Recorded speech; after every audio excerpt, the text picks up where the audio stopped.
Hi, my name is Frank Turner. I'm a country singer from Winchester, England, and I am lucky enough at this exact moment to be on Infectious Magazine. This is Angela with Infectious Magazine, here with Frank Turner. How are you? I'm good. I'm a little bit jet lagged, if I'm honest with you, because we only arrived in the USA yesterday, and I came from Berlin, but otherwise I'm very well. How are you? I'm very good, thank you. I can't believe you're not used to it by now. You know, it's funny, the world is full of people who think they've got like a cure for jet lag, and it's bullshit. There's just no shortcuts around it, it just sucks. But I mean, it's only a couple of days and I'll be fine. And the gig will be fine, and that's what really matters. Yeah, it'll amp you up. Yeah, it always does. So I had a listen to some of your new album, Tape Deck Harp, which I believe you had said it was a bit more of a breakup album, whereas the last one was more like about England and everything. Personally, from what I've heard, you know, I really like it. I think there's a really nice flow to it. You're very welcome. But it seems like, from what I've heard, there's a lot of nostalgia on this album. Do you think that as much as nostalgia can hold us back in a lot of ways, that it's also necessary to propel us forward? Yeah, I guess. I mean, my feeling about nostalgia is that it's kind of dangerously addictive. Yeah. Do you know what I mean? It's really easy to get wrapped up in this idea that things used to be better, or that there was a perfect moment, which I'm not sure that there was. You know, I don't know. Maybe there was. Who knows? But see, you're doing it now. Yeah, no, I know. There is a fair amount of nostalgia on the record. Both kind of in a general sense, and also, you know, nostalgia for relationships past, or however you want to put it. But I mean, hopefully it's not always portrayed as a universally positive thing on the record. I mean, it's something that I have ambivalent feelings about. I guess I'm quite a positive person. I like to be moving forward in my life. Do you know what I mean? And I think you can hold yourself back by thinking about nostalgia too much. Is there any song in particular that you want fans to pay particular attention to on this? Well, kind of all of them, which is a boring answer to the question. I mean, the one thing about this record is that at one point the song list was like 25 songs, and the finished record has 12 songs on, and I think that means that kind of, in a way, like I've already kind of cut out the songs that I'm less bothered about. Do you know what I mean? It was pretty agonising cutting it down to just 12 songs. Actually, we got down to 18. That was pretty easy. Then we got down to 15 with a little bit of heartache, and then that last 3 was. It killed me, really killed me. But I guess if I had to pick one, the song I think I'm most proud of on the record is the last song, which is called Broken Piano, and it's kind of it's a bit more original than, I mean, I'm not a particularly original songwriter, I write country rock songs, do you know what I mean? That's fine. It pushes the boundaries a little more musically, and I think it's the best set of lyrics on the record as well. So sort of personal.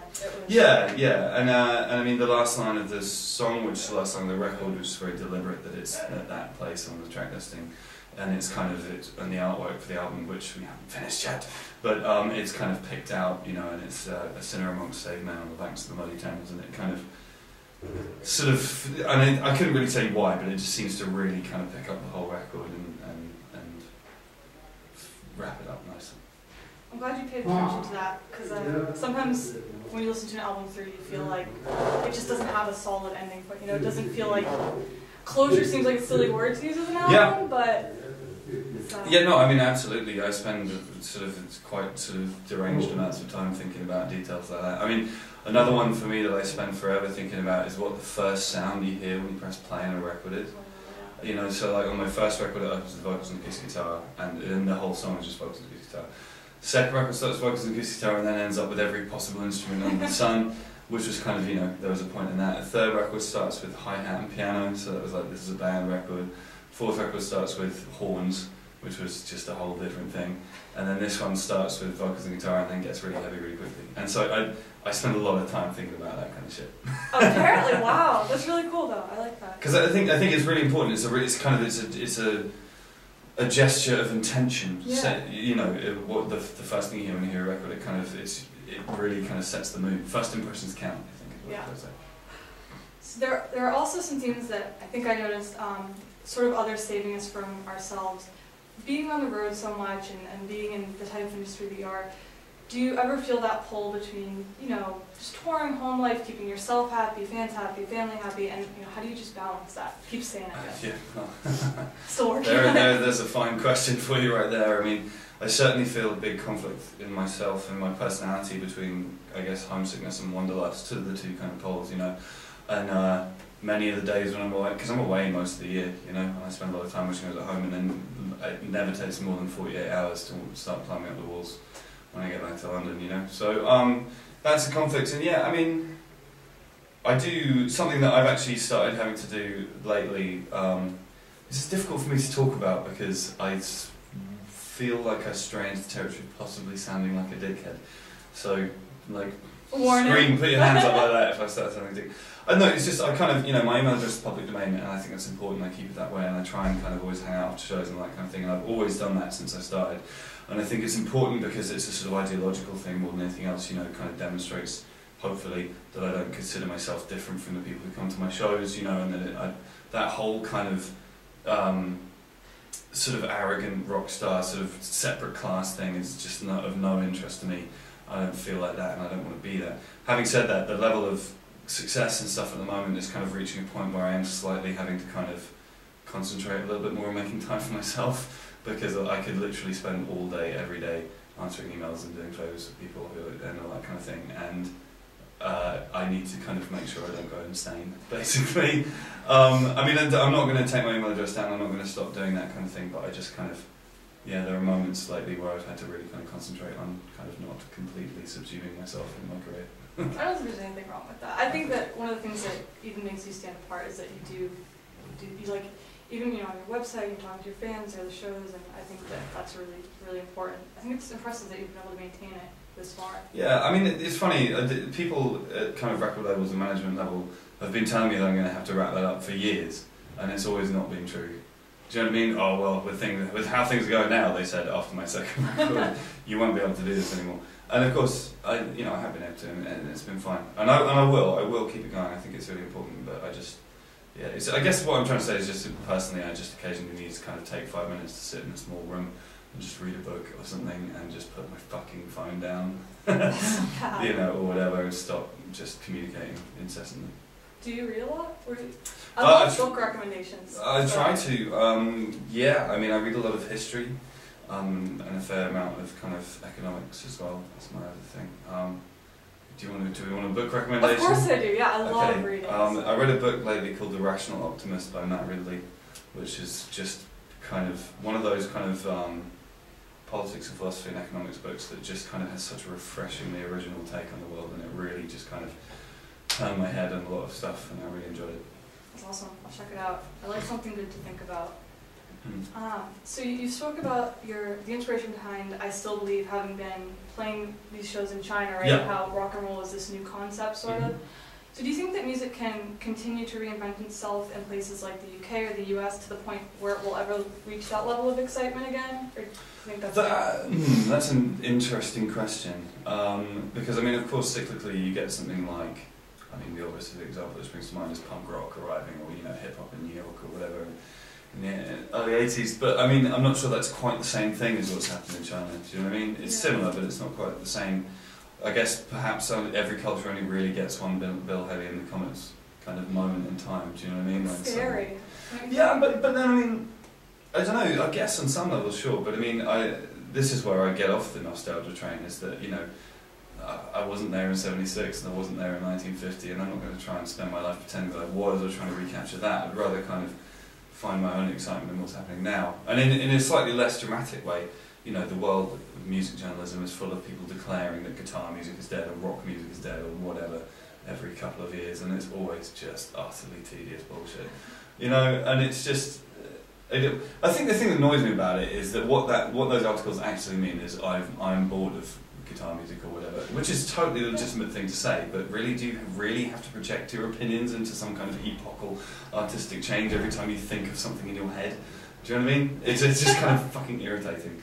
And, you know, there's always kind of, I mean, personally, two things. First of all, I'm always kind of just, every single time when I think I've kind of run out of things to hear in guitar music, the other day I walked into a bar and I heard a guy called George Frakes play, and he just absolutely tore my mind out of my head. And I'm taking him on tour in April, and he's just an amazing, he's a very trad folk player, but he just had a kind of a soul and a sound and a voice that I'd never heard before, and it was fantastic. So, you know, that kind of thing can surprise you all the time, you know.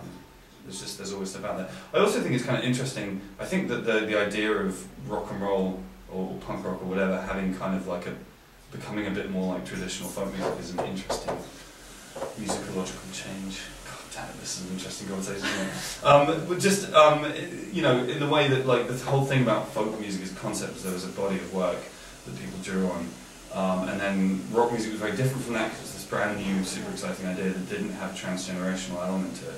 And it kind of does now, you know, and you can walk into a bar and you can play Smoke on the Water, or, you know, in England if you play the song Angels by Robbie Williams, every single person in the bar will know all the words to it, you know, or Wonderwall by Oasis, or, you know, this is my point, there's kind of like a catalogue now, there's like a songbook of rock and roll and punk rock, and I think that's an intriguing development, intellectually.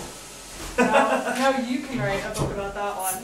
Yeah, I wrote a short essay about it once, which I put in the sleeve to an EP, the rock and roll EP, and loads of people got really annoyed. Which I think loads of kind of trad folk people got annoyed with me, which I think was a demonstration that I'd actually kind of said something of meaning personally. I think it's better to sometimes strike a chord because you know you're getting somewhere. Right, totally. I mean, you know, if nobody said remarks on what you say, then it's, you know, you're shouting into the void. You've been involved in a few charities. Do you have any plans to dive more into that, or even create your own if you can find the time?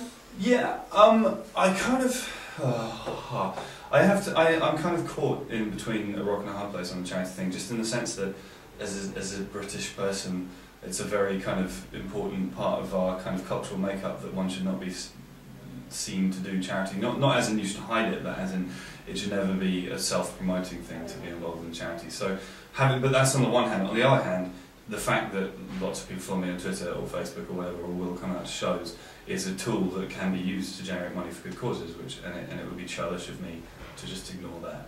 You know, so I just kind of always want to find ways of doing it that can kind of maximise the resources I have without it ever looking like it's me trying to show the world what a brilliant person I am by choosing to do charity. Do you know what I mean? It's like just trying to strike the balance. But yeah, I mean, I'm not sure about and within that, I'm not sure that I would want to run my own charity. That seems a little bit too kind of check me out. Well, yeah, but if you can be. Even maybe be a partner with someone. I guess. But I mean, I think also, you know, there's so many different causes that are that are worthy that I'd rather be a roving charity hitman. Yeah, or whatever. I mean, you know, I've done a lot of stuff for breast cancer charities because my friend Lex, who passed away, that's how she died, and she worked to raise money for that before she passed away. So that's kind of a big one for me. And then also, kind of, I've recently done a bunch of stuff for kind of like male, like sexual health and cancer charities because I felt like it was time to have some balance in my life. So I did that. Yeah, I did that Movember thing. Yeah. Do you know about that? Is that because it's certainly bigger in the UK than it is over here? Really? In the UK, like everybody does it. It's definitely gaining steam. Yeah, I think it's people have known about it in the UK for a few years. I feel like over here it's kind of. It's trending now. Yeah, it's trending now. Yeah. It's a whole other thing. But yeah, I did that this year. Like I shaved clean for the first time in a really long time and didn't recognise myself and felt like a pederast for a month. But, were you very cold? My chin was. Yeah. Yeah. It was weird. But I mean, you know, I think this is in no way specific to me. I think charity is an important part of somebody's life, particularly if you're affluent enough to afford it. You know, so yes, is the short answer to that question. Alright, what is one question you'd like to be asked but never have been, and what's the answer? I don't know. I don't really spend that much time thinking about what I wish people would ask me. Well, but like, what would you want to tell people, I guess is another way to phrase it. I think, okay, coming at it from a slightly different angle, two things. First of all, there's a fair amount of kind of literary reference and indeed kind of literary or grammatical jokes in the lyrics that I write. Well, not even jokes, but certainly references and nods and winks and tips of the hat. And not as many people as I might have hoped notice. Do you know what I mean? And I mean, people do occasionally, but I mean, for example, I have a song called Jet Lag, that has a. I mean, joke's not quite the right word, but there's a thing about the lyrics in it that have to do with crossing the international date line from a certain point on Greenwich Mean Time. If you go 16 hours ahead, you're actually 8 hours behind, but in the future. And it's kind of, and only one person ever got that without me explaining it to them, which was a guy, a very old friend of mine who I knew would get it. But so you can count on your friends. Yeah, I guess. But so that was one, and then the other thing is I really enjoy doing kind of guitar, like technical guitar interviews. And people kind of don't really think of me for that much, because I don't kind of play solos and stuff, but like I did one in Germany the other day, and it was rad, because I was sitting there talking about action, different types of pickup, different types of pick thickness, like technique, finger picking versus flat picking. You know, that's what I spend an awful lot of my time thinking about, and not that many people ask me about. Note for future interviews. Alright, there you go, yeah. And then, is there anything else you'd like to add? Hi. Yeah, not specific. Thank you for talking to me. Thank you very much.